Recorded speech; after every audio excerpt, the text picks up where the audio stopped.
Hello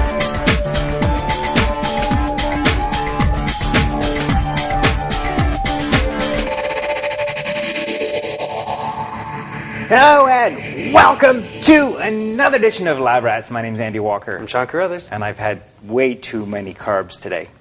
Carbs do that to you? It makes my blood sugar boil and rage and gets me all... Don't get angry. We've got a Lab Rats to do here. Okay, you got it. All right, today on the show, very exciting news for you out there in Lab Rats land. We've been talking about it, you've been asking, and now we're going to do it. We are going to cover how to create ringtones, custom ringtones for not only your iPhone, but also your Android phone. Both of the two leading smartphone platforms. I think we did ringtones years ago, but I mean that was way before it was easy like this. Yeah, if we've done it, I don't even remember it. It's been so long. So yeah. Ancient history. Yeah, and I think a few things have changed since way back then too, since we last thought about doing this. So right, it already used to be a really complicated process. Now it's not quite so complicated. Little Just less a few complicated. steps. Yeah, but not that bad. Good. All right, so. How exciting is this? Like, bring Grandma around because Grandma's going to change her ringtone as well. You just know she is. Push pause and wait for her. Grandma, come downstairs. Lab Rats is doing ringtones. What kind of ringtone would you want? For my grandma? Yeah. I don't know, something from The Lonely Island, maybe. Okay, maybe not. The Lonely Island? Yeah.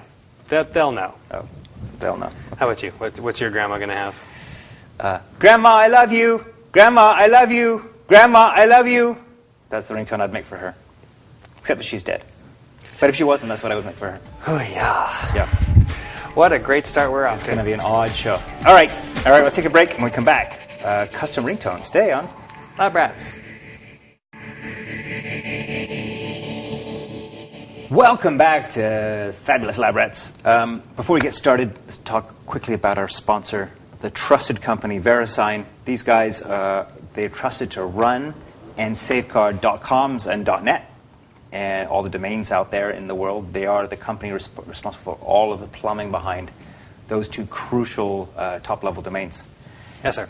And, we can do without them. So they are they're supporting Lab Rats now and supporting Butterscotch. And we just really appreciate it. If you want to learn more about what they do and how they are sort of these guys that really bring trust to the Internet, then you can go to VeriSignInc.com. Check them out. Guys and gals. Guys and gals. VeriSignInc.com. There you go. All right. Fantastic. So let's get on with ringtones. I mean, first thing I noticed about the last couple of phones that I had is the rings are not particularly inspiring. No, especially generally on the Android, like the Nexus S. Like, ugh. Yeah, generally the ringtones that come with phones are kind of poopy. They're kind of boring. Would be good. Yeah. So why wouldn't you want to create your own? Yes. And that's what we're going to show you how to do today. Yeah, so we've been able to do custom ringtones for a while, or download ringtones.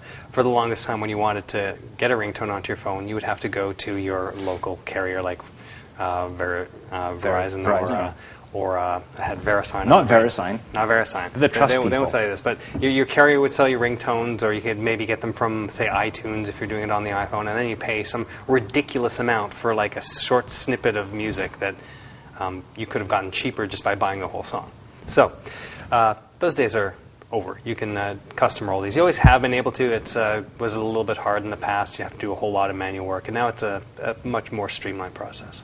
So you're going to show us how to do it with the iPhone. And to do it with the iPhone. So again, there's programs out there that can do this for you, but they'll cost you some money. You can do this for free, though, as well. So you've already got your iTunes program up and running. You've got a bunch of music inside. So you're going to look for some songs that you want to play. So, okay, not that one.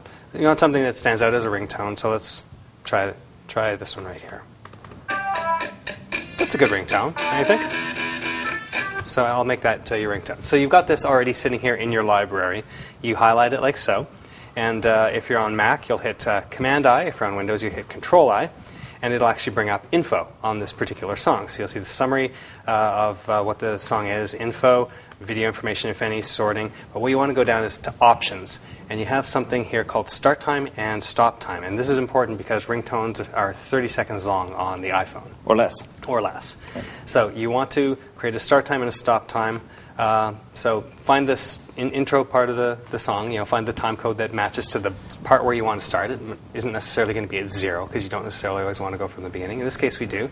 And then stop time, we want to do 30 seconds or less. So we're going to go 0.30 and hit OK. And now what we're going to do is we're going to go down to the song again, right-click on it, go to Create AAC version. Now this is important. You want to create another version of it.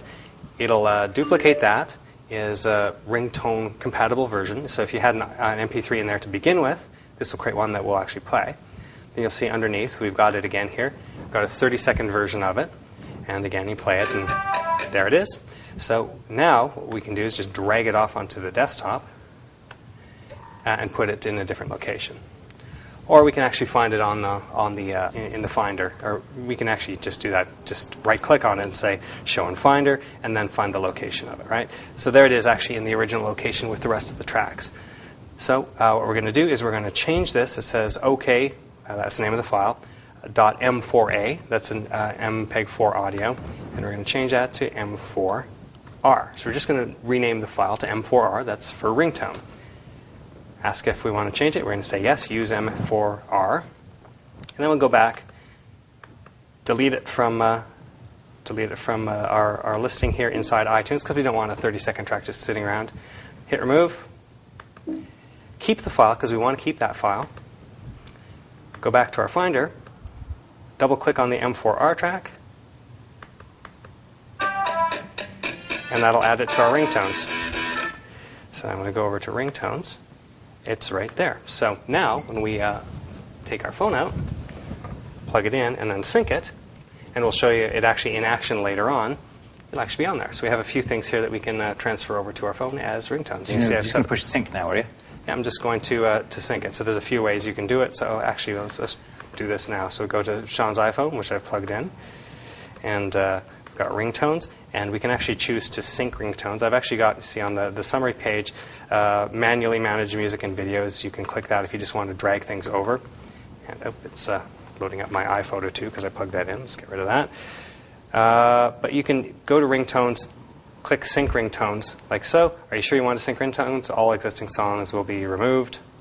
And then you can sync them, and then they'll go over automatically to your iPhone. So they'll appear in the iPhone ringtones folder later on under Cool. Sounds. So that easy. And again, we'll show you it in action later on. Okay, good. But I understand you can do this for Android as well. You can. I have a slightly different approach here for the Android phone. But so first of all, let's just fire this baby up here.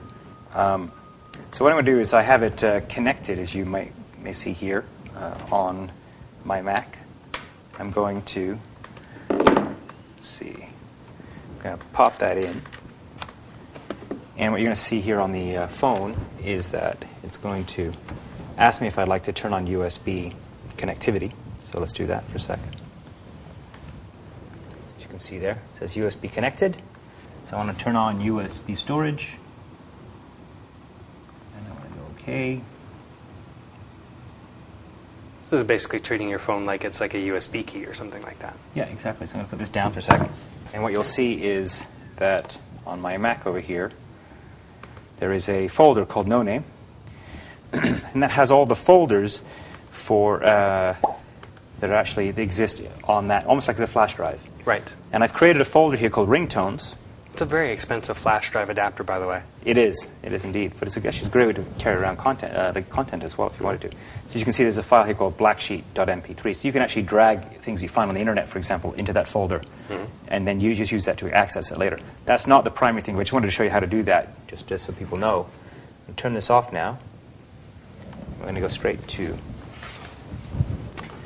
a little app that I found. Let me just eject this so that I don't kill my flash drive. Of course, if you're ever going to unmount something, you have to go Command E or eject. Yes.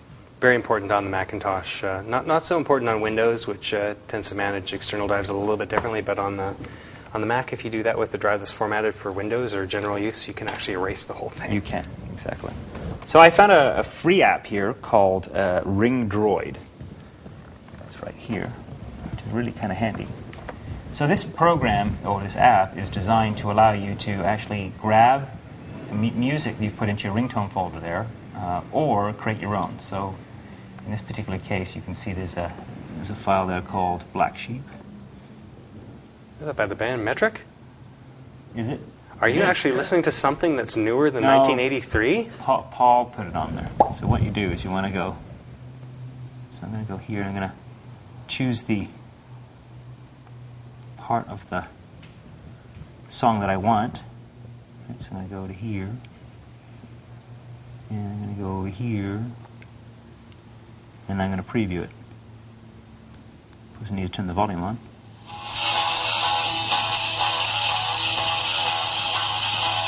Yeah, that sounds like something you should use as a ringtone for Paul. Could be my ringtone, yeah.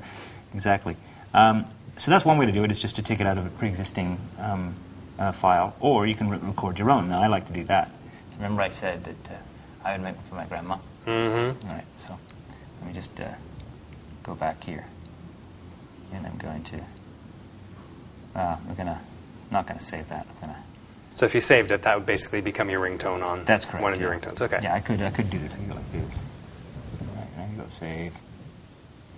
And I can name it. I should probably show you the last piece of that. Save.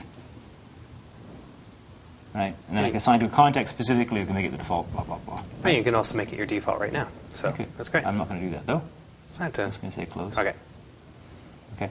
So now it's in there for later use in case you want to ever use it. That's right. Okay. So instead, what I'm going to do is I'm going to create my own. So what I'm going to do is I'm going to